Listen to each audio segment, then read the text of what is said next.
We all live in this country, Honorable Speaker. NGCDF has been in existence for over 20 years. Yeah, for about 20 years, Honorable Speaker. Devolution in this country came into place in 2013. But you can hardly show what devolution or county governments have done compared to what NGCDF does.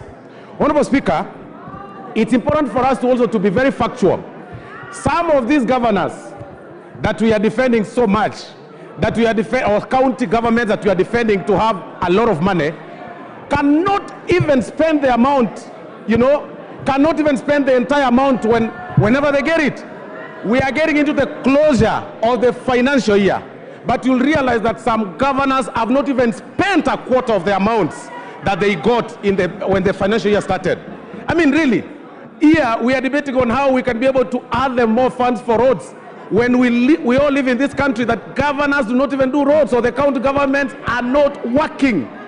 We are telling them, this House, if we allow the proposal by the Senate on the division of revenue bill, Honorable Speaker, it will then mean that the amounts that we place for the 22% that is under the control of the members of parliament should be managed or governed by the governors. When we know their incapacitation, when we know they are not able, when we know they will not do it, when we know they will use it for other purposes. Honorable Speaker, in totality, when you say that you have the money, like Honorable Opium Wandaya said, you must show which place you are taking this money from.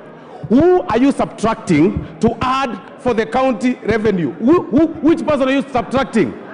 And in this case, the main casualty will be the members of parliament. It will be the NGCDF. It will be the NGAF. Instead, we should actually be discussing on how we can add NGCDF money. We discuss on how we can be able to add NGAF, because at least we are able to see what NGCDF is doing, what NGAF is doing. Members of parliament seated on the opposite side, Honorable Speaker, are only playing populism politics. They know even from the counties they come from, it's nothing. I see Honorable Rene shouting, but in her county there is nothing. Roads are pathetic. I was there last weekend. The roads that are done by the governor Nyaribo in Nyamira is zero. He's doing nothing. I see Honorable Obadia complaining here, but you go to Bomachoge Borabu, the village roads that are supposed to be done by the county governments have not been done. They are pathetic. The ECD classes that they are supposed to build are not being built. We cannot add money to the counties. To whom much is given, much is expected. Honorable members, do not raise your hands. Honorable Kibagendi, use your cards. Honorable Mayaka, you don't shout. Yeah, use your cards. I cannot see you on my screen. Stop shouting in the House. Thank you, Honorable Speaker. As I wind up, Honorable Speaker, to whom much is given, much is expected. A lot has been given to the county governments, but we can hardly see.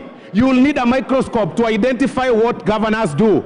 But everything NGCDF does is in full glare of the eyes of everybody. Everything that the NGAF is doing is visible. But you'll need a microscope to see what governors are doing.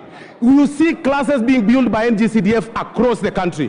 You'll actually mark. But in the county government structure, you'll actually need a microscope. The only development those guys are doing is walking in a convoy of 20 vehicles, moving around funerals, one vehicle carrying a chair, another vehicle carrying carpets, another vehicle carrying goons, another vehicle carrying microphones, another vehicle carrying a girlfriend, and then they go there, they disrupt functions in barrios, carrying themselves in high titles, and then you are discussing on how to add the money here.